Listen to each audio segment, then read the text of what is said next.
following program has been arranged by the Division of Game and Fish. Here is the story of the Bluegrass State's great outdoors. This is Kentucky Afield. Kentucky Afield. Welcome to Kentucky Afield. Kentucky Afield.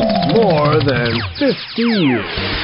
And still fit as a fiddle. This is Kentucky Afield Radio. This is Ron Rohde, Kentucky Afield's first host back in 1953. Now, I'm proud to present Charlie Baglan. Sometimes the worst things can happen when you're simply sitting still. My guest today knows this. We go inside outdoors in honor of National Safe Boating Week. Of course, safety extends to any time you're on the water, but on 4th of July weekend, back in 2010, safety was nowhere in sight. Fortunately, a miracle was. She was 13, and she's next on Kentucky Afield Radio. I didn't know when I woke up that morning that birds would stop singing or the sun would stop shining. Alex Otte, 13-year-old survivor of a collision with a drunk boater. By all accounts, I shouldn't be here. But before that first scream or the care of the first responders, the first thing that saved my life was my life jacket. Life jackets. They're like little angels. They lift you up. Kentucky boating and conservation officers remind you. Your life jacket's got your back. That fish weighed 10 pounds. 10. That's the magic word. Honey, I hadn't been there 10 minutes. If he says 10, he's lying. And he says 10 a lot. You gotta be happy you married me. I can hear it coming. Admit it. I'm your perfect 10. Honey, why don't you take 10? 10-4. Your Kentucky Department of Fish and Wildlife reminds you, fishing's not about math. It's about fun. And fudge it a little if you need to. Kentucky fishing. Be honest. It'll make a liar out of you.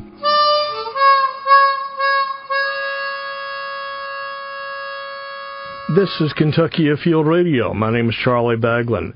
The week leading up to Memorial Day weekend is what we call National Safe Boating Week. Now, normally this is our opportunity to talk up safety as we kick off the summer boating season. But today we want to talk more about something that happened many years ago, back in 2010, when a boating situation turned into anything but safe.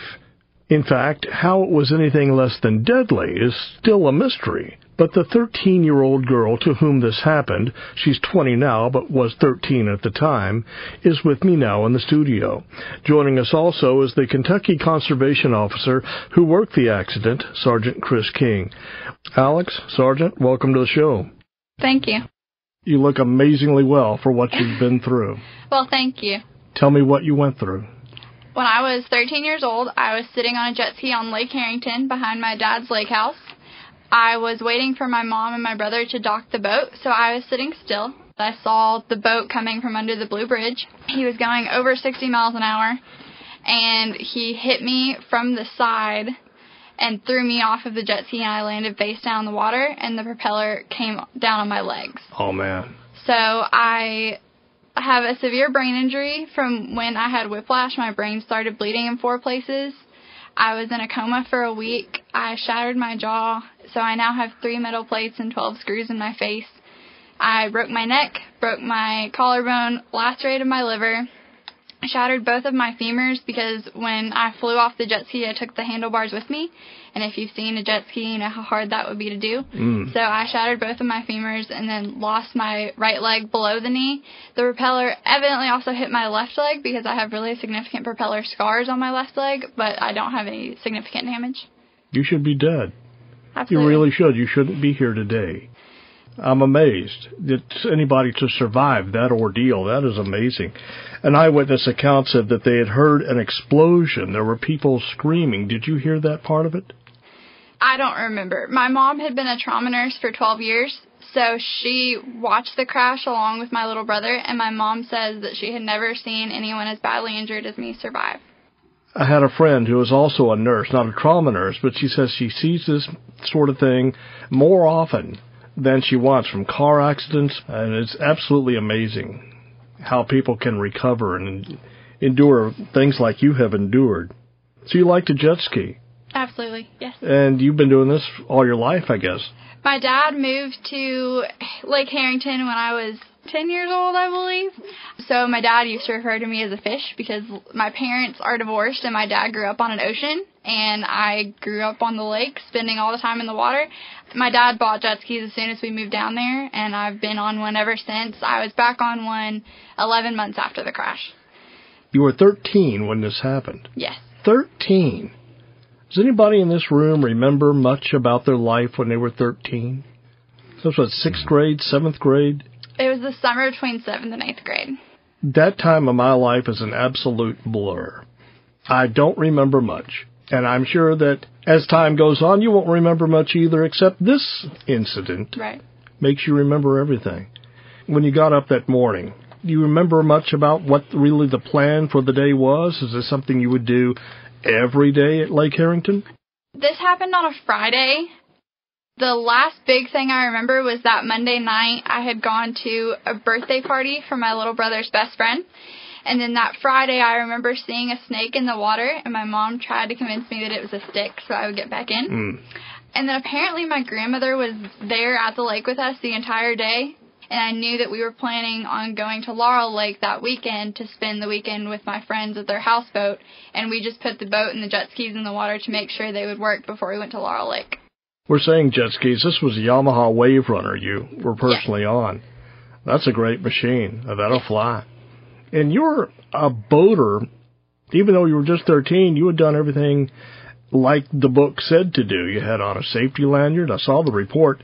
You're wearing a life jacket. You had your boater education card. Yes. You took it seriously. There was no reason for this to have happened, right? Absolutely. You were coming in for the day. What time of the day was this? It was that evening. That evening. I was 20 yards from my dad's dock. So while they were tying up the boat, I was about 20 yards from the dock. So my mom and my brother were watching. And my dad was up at the house because he had brought the truck back to the house. That had to be an ordeal. I have in front of me. I want to go ahead and read this. This was your mother's account. This is what she wrote. She said she was down by the dock, like you said. A 13-year-old daughter was idling on her jet ski and about 100 yards away, and she also saw this boat sort of coming toward you, and it was going pretty fast. And you were sitting still. And she noticed that the boat would not swerve, did not swerve, and it didn't reduce its speed. The next thing she knew that it had hit you, and she immediately jumped into the water. And your father must have heard this too, and there he came. Were they your first responders? Yes, which is kind of a miracle. My parents have been divorced my entire life, so it was weird that they were in the same place at the same time. My mom was a trauma nurse, and my dad was a water rescue Marine. And my dad we had one jet ski that the choke thing was broken, so I couldn't do it by myself. So my brother and I both had our names on a jet ski, and he still resents the fact that I was on his when the crash happened.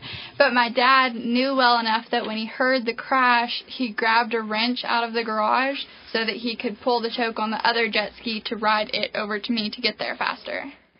That's thinking. You know how fortunate you were to have a dad with those skills? Absolutely. And my mom was able to know that basically my neck was broken. So she kept my neck aligned, even though she tells me that my jaw crumbled in her hand while they tried to resuscitate me and flip me over. You were unconscious during all of this? Yes. How long were you in the water? You said you were wearing a life jacket. I fell face down in the water after I flew off the jet ski, and I think the amount of time we think was about 3.5 minutes that I was face down in the water. The pain had to be indescribable. And it has to still be going on today, does it? Yes. I was in a medically induced coma for a full week. I was in a coma just out by myself for a while as well. But I was in a medically induced coma for a full week because of my brain injury. And also because they weren't really sure if I was going to wake up anyway. So I don't remember that. I don't remember the initial pain, but I remember the 6 weeks in the hospital after that. And, of course, there's still pain now. You were on the scene, Sergeant King. Tell me what you remember seeing. Absolutely. It was my first summer working boating patrol with Fish and Wildlife, and I was riding with another officer, and it was the 4th of July weekend, and of course we was on Herrington Lake, and we received several calls that evening, plenty of witnesses and people calling that there was an accident, and the call that I remember coming across the radio is that they were a jet skier that was unaccounted for after an accident. So As Alex had pointed out, where she was unconscious for about 3 minutes face down the water, they were still searching for her. And they come across the Blue Bridge was the location that they had given. And luckily, the officer that I was riding with, he knew exactly the location. And by the time it took us to get there, with the quick actions from her parents, being just wonderful place there and be able to get her out of the water, as we arrived, she was already topside on land and already summoned advanced medical support. But I remember when I arrived on location that you could still see Bud Light cans floating in the water. You noticed that the jet ski was all tore up, and then this other bass boat was flipped on its top and still had a foam and film from gasoline and oil on the water as we got there. Sergeant Chris King, we need to take a break, but when we return, we'll remember Alex wasn't the only person involved in this. Back to the scene of the crash in a moment.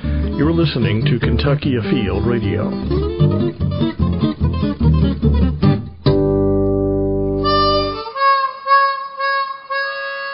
We're back on Kentucky Afield Radio. This is Charlie Baglan. National Safe Boating Week is the theme this week, but we're remembering an incident from several years ago involving a personal watercraft and boating under the influence. Talking with Kentucky Boating Officer Chris King, and you have to remember, Alex was hit and nearly killed, but there were others involved. Yes, they were. There were 4 people. They were others on the bass boat as well. The operator of that bass boat was inebriated. That is correct. Do you remember the blood alcohol level? The one we have on record was 0.15, which is almost double the legal limit of operating machinery. What about injuries to the folks on board the bass boat? I remember that one of the passengers of the bass boat had some bruising and things, I think wound up being transported, but I don't know about the extent of the injuries that he had had. Were they wearing life jackets as well? I don't think they were. The only thing I remember on with the operator, of course, sometimes back, is that he had never received any kind of boating education, went through any kind of courses, and that he was obviously operating impaired. That's a no-no in Kentucky. Absolutely. It's the same as operating a vehicle as far as .08 is the limit. But the problem that you'll see is on the waterways, 1 beer on land is probably equivalent to 2 on the water, because you got to think when you're out swimming all day, or somebody goes to the beach and they come out of the water and they still feel that swaying motion back and forth. Yeah. That also impairs you as far as when you're on a boat all day. That intensifies having alcohol in your system. You have waves, you have heat, the motion of the ocean, if you will. Yeah, I can imagine how being on a boat, on a swaying boat, would just intensify that. Oh, absolutely. If you stop at a stop sign with a vehicle and press the brake, you're stopped. If you stop on a boat, you're still going to drift and go left and right and whatever the wind takes you. So, Alex, I'm curious, you were a medically induced coma for a week. Did you dream? I don't remember anything until about a month later, honestly. Really? And the first thing I remember is a nurse whose name I don't even know now. So you were a zombie for a few weeks. Yes. You know, we sort of chuckle saying that, but you were alive. Yes, that is one thing. Because of the extent of my injuries, both of my thighs, my mom say, were as big around as her waist. Because of where I fractured both my femurs, and I had a compound fracture in my right leg, and I was bleeding out to an extent that by the time I got to the hospital, they said I had 24 hours to live, but then they didn't really want to give my family any hope that I was going to make it. For about 4 days, they said 24 hours, 36 hours, 48 hours. They pretty much knew that I shouldn't have lived and probably wasn't going to. So it was obviously a miracle that I'm here, but it's a miracle that I'm talking. I just saw a movie that a fellow was in a car wreck, and the next thing you know, at the end of the movie, he wakes up and was not even aware that this had happened. And all this time had passed. Did it feel like it was the next day, or did it actually feel like a month had passed? No, it didn't feel like any time had passed. The effects of my brain injury are pretty severe PTSD diagnosis, but mostly it just manifests itself in like anxiety and short-term memory loss. And I work very hard to make sure you can't know that I don't remember things, but it's only really bad when I'm tired. So I slept about 20 hours a day in the hospital, but my parents told me that they had to tell me repeatedly that I didn't have a leg. I would go to sleep and then forget that I didn't have a leg. So they had to keep telling me over and over because I would try to move. I don't really remember any time passing because I didn't really know what was going on at the time. Did you fear that it was your fault? Yes. My grandmother says that the first thing I asked when I woke up was it my fault? And she said no. And I said, well, was anybody else hurt? And she said no. And I said, okay, then that's good. Then it's just me. Well, that's a good positive attitude to have. But at 13, you feel like, oh no, I'm going to get in trouble for this. And it was anything but. People were just glad to see you alive. Yeah, I think I had been on a jet ski for so long that even waking up and not remembering what happened and not knowing what was going on, I wondered if it was my fault. Like, I wondered if the crash was somehow my fault, but I knew that I knew what to do. I was confident in my ability to run a jet ski well and do what I was supposed to do on the water. I don't think getting in trouble for doing something wrong was really the concern. I just thought that someone was hurt and it was because of me, and that was my biggest concern. There was no designated driver on this boat because the operator was inebriated.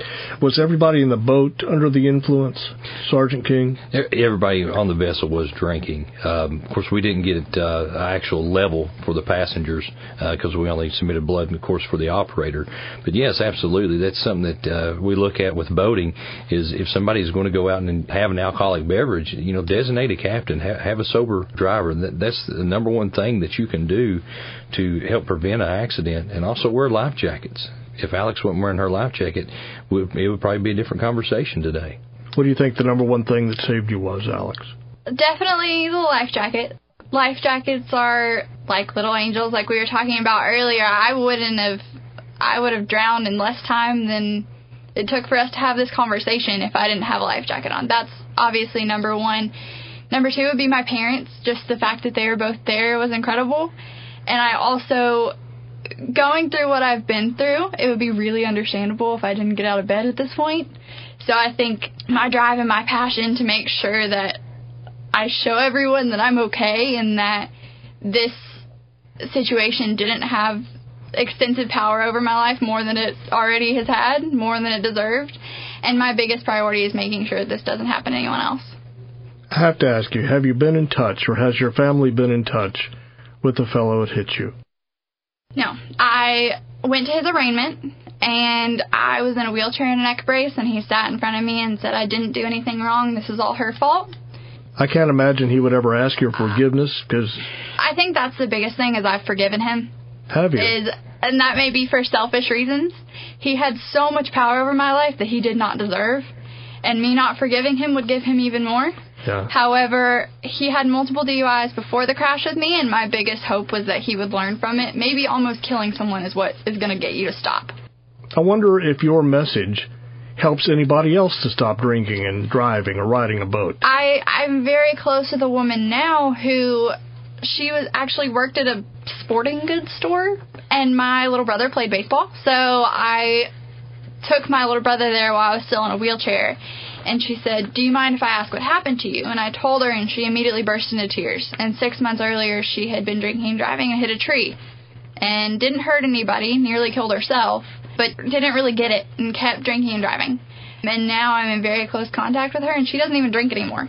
So I think that's the biggest thing is I do see that my story and what I've been through changes things for people, and that's really important. You have to get tired of talking about it, don't you? I don't really at all. There's more to Alex Otte than this accident. Absolutely, and I think that's the biggest thing is now I travel the country talking about it, but this is not what defines me. I'm a college student who works 3 jobs, and I'm an athlete, and I love sports, and I'm a photographer, and, I happen to be run over by a drunk driver, and I'm going to make sure that that never happens to you. But I don't get tired of talking about it because I think if me talking about it nonstop for the rest of my life causes one person to not get behind the wheel of a car after they've been drinking, then it was all worth it. You have my standing ovation. That's fantastic. Well, thank you. Tell me where you grew up. Lexington, Kentucky. What's your favorite movie? When the Game Stands Tall. Nice. What music's on your iPod? Lots of country. Great. Country music. Yes. Okay. You dating anybody? Yes. So you got a future? Yeah. Well, that's wonderful. So you're a human being besides this boat. I don't want this boat accident to define you, yet Right. It does, and you seem at peace with that. You're from Lexington. You're going to University of Kentucky. Yes. And your major is? Journalism and political science. Journalism and political science. I know a little bit about journalism. Good luck with that. Thank you. That can be good. There's nothing wrong with telling the story and getting it right. Yes. So football, basketball, what's you bigger Football. fan? Like football better. When do you graduate? December of 2018. Well, you're almost there. A semester early. Any pets? I have a dog named Kaya that when my crash happened, they say that PTSD patients need something to focus on other than, of course, what they lost. Yeah. So I got this dog that I'm way too obsessed with, and now I live by myself, and my mom won't let me have her. But her name's Kaya. She's a German Shepherd. German Shepherd, that's a good dog. There's nothing in this world better than a dog. Yeah. Sergeant King, I have come to understand that the perpetrator of this accident only got a fine. A $250 fine is what he received in this case. If you look at our boating law, and also it's called operating a motor vessel under the influence, then you look at driving under the influence.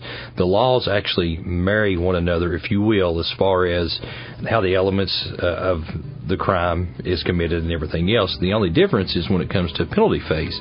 Of course, a DUI on land is a misdemeanor, and you also have a chance to have your driver's license revoked. For operating a vessel, it's just a arrestable violation, so it's not even a misdemeanor, and it don't take any points off your license or anything to that effect. So basically, in the scale of things, you have felonies, misdemeanors, and violations, so it's in the same category, if you will, as a seatbelt citation. Memorial Day weekend kicks off the summer boating season.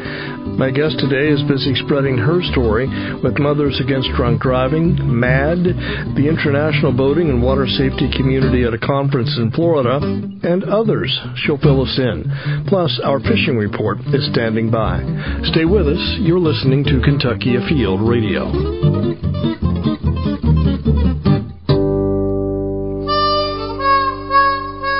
We're back on Kentucky Afield Radio. Charlie Baglan.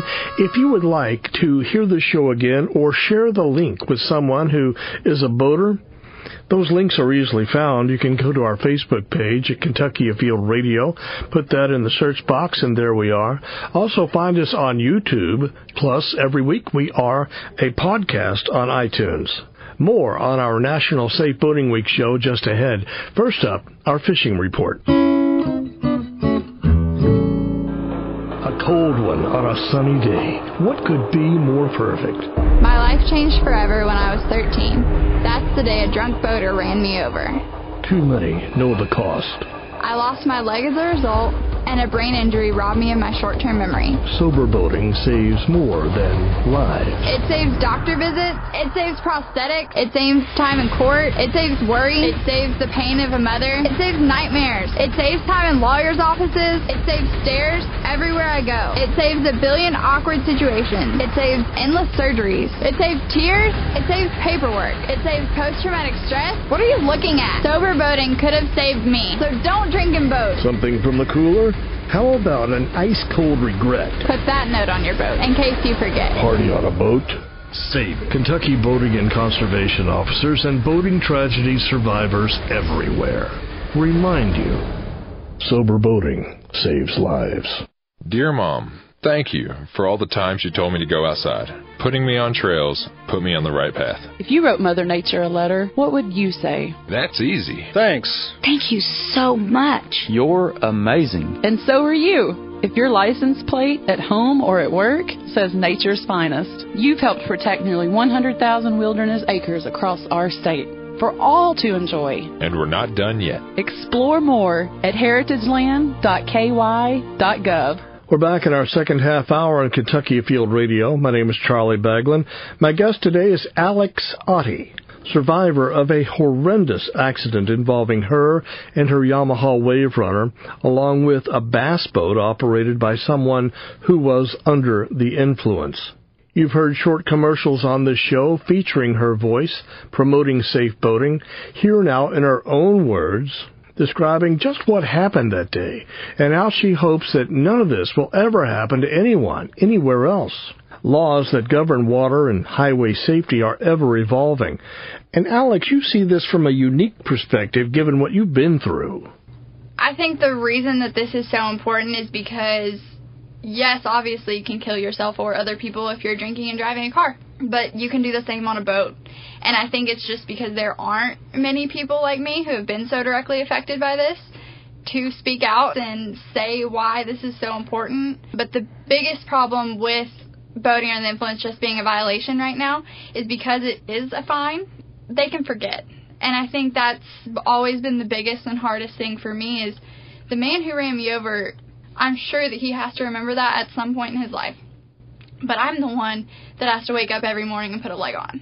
I'm the one that has a million Post-it notes all over my bedroom because of my brain injury makes it so I can't remember anything. I understand that people make mistakes. They need to know that they can't make those again. I agree. But I don't make the laws. You met with some legislators recently. Yes. What do you think really got their attention? Right now I'm working on some drinking and driving legislation with another organization I work with, but I did, of course, mention in all the meetings that I want to get something done with boating under the influence. And one thing that I've heard from a couple representatives is I got a law passed in 2015. I represented the ignition interlock law that got passed. And even since then, in meetings that I've had about various legislation, and you've never been affected by it, but when someone like me is standing in front of you saying, this is what happened to me, and this is the problem, and why don't you care, it's hard to say no to that. Tell me about your role with MAD. In 2014, I was named one of the national teen influencers, and basically they pick 10 people, and then they have us all get together. 10 teenagers from across the nation have us all get together at a summit and work on different programs and different presentations for parents and kids. But I was named that in 2014, and then in 2015, I was their National Youth Activist of the Year for my work on the ignition interlock law. And since then, I've spoken at high schools and conferences and churches and legislators and everywhere just to try and make a difference. I'm working on the ignition interlock law again with MAD. But my biggest thing with Mothers Against Drunk Driving is there are so many people affected, and this is such a huge organization. I'm the one to be pushy. I'm the one that's okay with going and sitting in an office and saying, this is what we need to get done. It seems like the story you're telling, that you're speaking, not so much for yourself maybe, but you're speaking for those who can't speak at all now. Right. Because they weren't as lucky as you. Do you feel like you're speaking on their behalf? I definitely do, and that's one thing that at the national conference in 2015, I was approached by one of the mothers who her daughter was killed in the Carrollton bus crash. But she came up to me and was like, thank you so much for what you're doing. I'm so sorry for what happened to you. And I said, no, I'm sorry. Like, I'm the lucky one. I'm still here. Your daughter passed away. I'm so sorry. I'm the lucky one. And she said, my daughter's gone, but she's in a better place now. You're the one that has to wake up every day and deal with what this man did to you. It's completely understandable to me how you wouldn't be at a place to talk about it. And I think that I do my best to speak for people that can't speak for themselves or just don't want to. You were blindsided. Did you see this coming at all? Definitely not. I was going to ask, did your life flash before your eyes? Did you even know you were airborne? I don't really remember anything at all from the crash. You feel like a hero? No. You want to be? I think I want people on my side, but I don't think the cause necessarily needs a hero. I just think it's more of people need to understand that this does affect people and this does hurt people, and lives are forever changed. I had everything planned out, and the whole world crumbled. So how has this accident changed that course for you of becoming a journalist? It changed it for me because before the crash, I wanted to be a children's book author. I wanted to be a creative writer. But because of my brain injury, that whole creative side of my brain is kind of gone.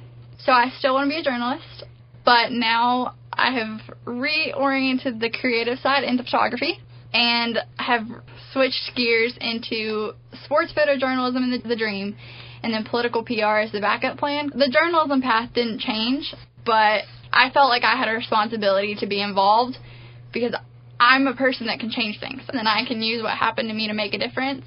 And I think that's changed a lot of what I wanted to pursue just because I feel like I have a responsibility to make a difference. You said you had a friend from Carrollton. I'm from there. I remember that accident. I'm trying to say 1988, 27 kids. It was a head-on collision. I can't pass that area and not think about that. And I remember that it didn't kill everybody on the bus. And those that lived, I remember this one fella went to University of Kentucky. He was sort of a hero. We make heroes out of people who have been injured. We do this for people who fell on grenades. Stephen Hawking has ALS, but we look at him as if he were a god almost. Mm-hmm. You have these people that have gone through hell and back, that have come out smiling on the other side. And it does something to inspire us all, just like you're doing. Our gratitude for these people is not enough. The victim of the Carrollton bus crash that you're talking about, his wife was my nurse in the ICU. It's really crazy how, like, everything comes full circle. There is a term out here I'm looking for, honor under fire. I take it you have earned that. You've been through the mill and back. I saw you walking down the hall this morning. I could see that there was a leg missing. I see your prosthetic device. You don't want to hide that. Absolutely not. And I think when my crash first happened and I got my first prosthetic, I had two options. I could either get a prosthetic leg that was very cosmetic, so you couldn't tell, or I could get a prosthetic leg that would allow me to play basketball, and my decision was already made. I don't care what it looks like. I just want to be able to do whatever I want to do. Do you have eyes in the back of your head now? Has it sharpened your senses of the big picture around you? Yes, but I also think that rather than living my life in fear of this happening again, I think the biggest thing is I don't want to be afraid. I don't want to be afraid of being on the water. I don't want to be afraid of being on jet skis. I don't want to be afraid of any of it. So my dad still drives a boat, and we have 2 new jet skis. Did you keep any part of the old one? I kept it for 5 years. And then my dad was kind of at the point that he was like, okay, can we just get rid of this now? It's time to let go. So I kept the handlebars. Kept the handlebars. Yes. For those who saw it, your mother perhaps, does she have nightmares? My brother does. He was 7. So luckily, my mom just jumped out of the boat and started swimming after me and didn't really process that she had left her 7-year-old in a boat that was running. Granted, my little brother is smart enough to turn the boat off, but he's 14 now, and he had nightmares for a really long time. And then after I got out of the hospital, it took about a year for him to come near me if I didn't have a leg on. And then one night we were sitting on the couch and he like poked my knee. He's like, haha. I was like, oh my God, you just touched me. Like, what is happening? So I think it's been really hard on my mom and my brother and of course my dad. But my brother's been the worst about having nightmares, and I think it's getting a lot better for him just knowing how well I do now. I had a nightmare once, and I asked my dad if the boat was red, because it was in my dream, and my dad said it was not red, but he was not telling me what color because he didn't want me to dream about it again, and I have not had a dream about it since. There's a message that you need to tell about boating under the influence and wearing life jackets, and thank goodness you were wearing yours. Your life jacket had your back. If you could walk up to this fellow and you sat down at a table, what do you think you two would talk about? I think I would want to tell him that I forgive him for what happened to me. I think even though he hasn't asked for my forgiveness, nor does he probably want it, he needs to know that. Let's look back at the situation, Alex and Sergeant King. What could have been done differently to have corrected any of this? The operator was drinking. Life jackets, at least Alex was wearing hers. What else could have been done differently to have corrected this? Well, absolutely. Any type of boater education, it don't matter what age you are. Yes, it's a requirement if you're under 17. But even, teaching these classes as an adult and being an officer, there's something I pick up on these classes every time. It's never too late to learn. Once you quit learning, it's over. And that's one thing that we stress as far as boating is always learn something new when you're out on the waterways. And it's something as simple as if somebody's wanting to have alcoholic beverages on the lake, just have a sober captain. It's as simple as that. Take somebody with you that's watching what they're doing, take control of the boat, and make sure that everybody's having a safe and a happy summer. And that's something that we try to push. And make sure your life jackets are accessible and watch for other boats. There's other people out there. You're not the only person there. And, it might have been a case if you'd slow down just a little bit, not be in such a hurry, and look and see another boat that you maybe have enough time to react and get out of the way. Could it have been that maybe somebody didn't have their lights on, or the sun was glaring and you couldn't see for that? Absolutely. There's always contributing factors that happen in any kind of accident. That's why it's accidents, why things happen.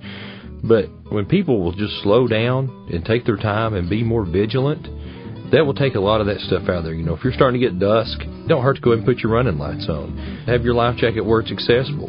always make sure if you're drinking that you have somebody responsible there to take control, because bad things happen out there sometimes, unfortunately. If you take last year on our waterways, it was right around the number of 50 deaths that we have due to accidents or drownings, and the majority of them are alcohol-based. And a lot of these are preventable deaths, and the number one preventable thing of death on the waterways is to have a life jacket on. Your life jacket's got your back, so true in this case. When we come back, what some of you have had to say about the close calls in your life. Back with our final few minutes. Stay with us. You're listening to Kentucky Afield Radio.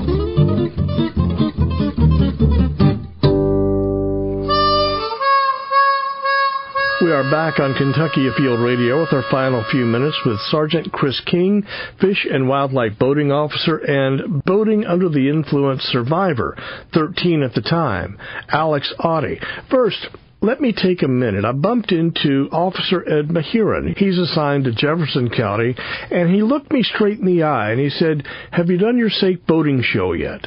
I said, "Not yet." But he says, "When you do, be sure to mention carbon monoxide poisoning." And I said, you're right. Thinking back to last summer on Taylorsville Lake, carbon monoxide is that tasteless, odorless, colorless gas that comes from exhaust pipes. Maybe it doesn't seem like a real issue since boating is outdoors, but it can collect in cabins, and if you're swimming near the back of an idling boat, it can get you. Another thing we see all the time, if 2 or 3 or 4 boats or more are all sitting there in the water, all side by side, you can get trapped in a cloud of this gas and you can't even see it. 20 feet apart is recommended. The best precaution, Officer Mahiran said, is to make sure that you keep the air flowing through and around your boat. And if you're just sitting idle, maybe turn that engine off. Be careful not to confuse carbon monoxide poisoning with seasickness or intoxication or heat stress. If someone on board complains of irritated eyes, has a headache or nausea or dizziness or weakness, immediately move that person to fresh air.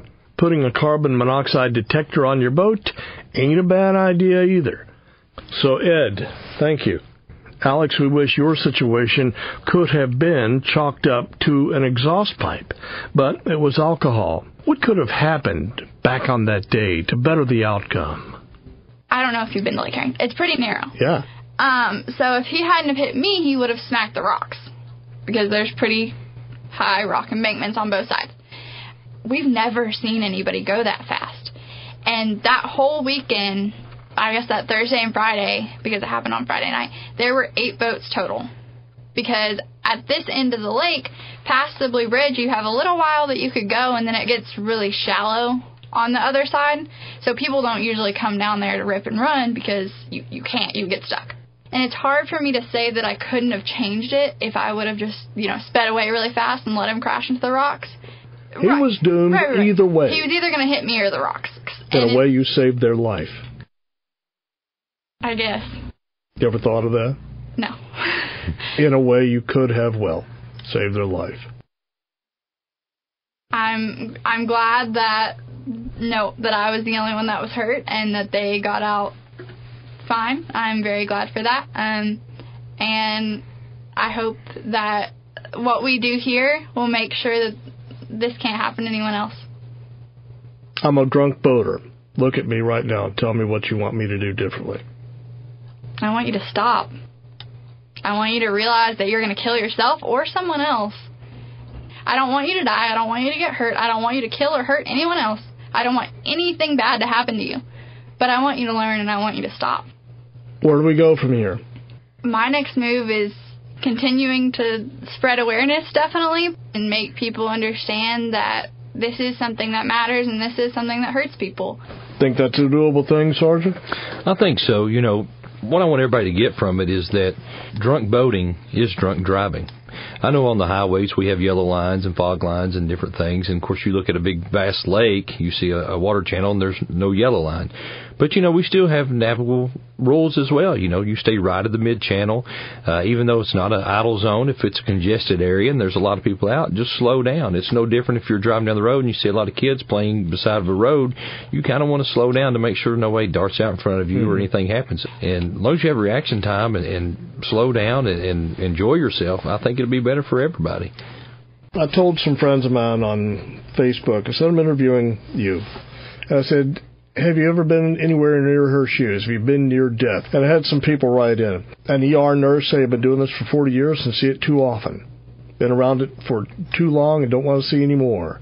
Another fellow said, I went for a swim. He was a kid and went by himself, ended up at the bottom of a pool for 8 to 12 minutes. Said CPR saved his life. And then again, when he was 19, said I lost control of a motorcycle in a turn, went into a tail slide. Didn't die, but don't know how he kept from it.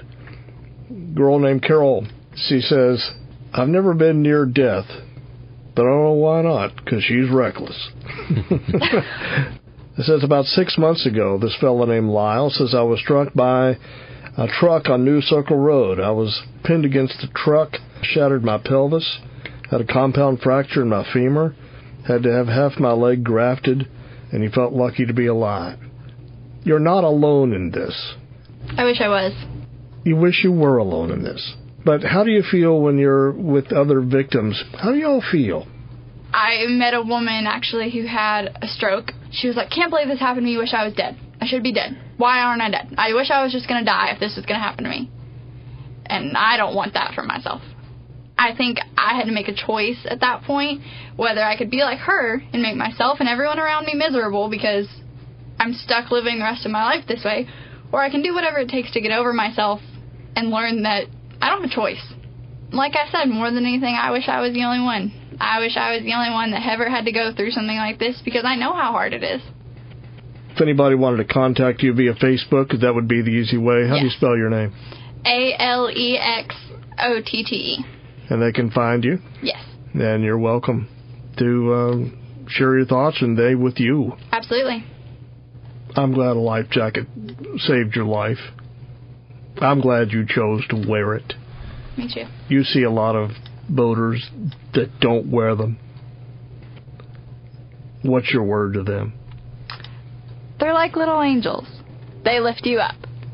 My dad has this rack outside of his house that has probably every single size ever made in every life jacket. And you're not allowed to walk down to the water without a life jacket on. That's always been a rule. At the time, I was like, Dad, I've been swimming all my life. I know how to do this. Thank you. But, of course, even though I knew how to do it, it still wasn't going to help me when I was unconscious. No. Charlie, I'd like everybody to know that it's against the law to drink alcohol in a public place, but we know that things like that might occur out there. And if it does, just make sure you have a designated captain and always wear your life jacket. With them simple rules, it'd go a long way at the waters of the Commonwealth of Kentucky. Sergeant King, Alex Otte, thanks a million for coming in. Absolutely. Thank you for having me. We boat year-round in the Commonwealth, but boater numbers jumped dramatically beginning Memorial Day weekend, running through Labor Day weekend, so please keep it a safe summer. We're out of time. This is Charlie Baglan, inviting you to join us in a week, and we'll go inside, outdoors again, here on Kentucky Afield Radio.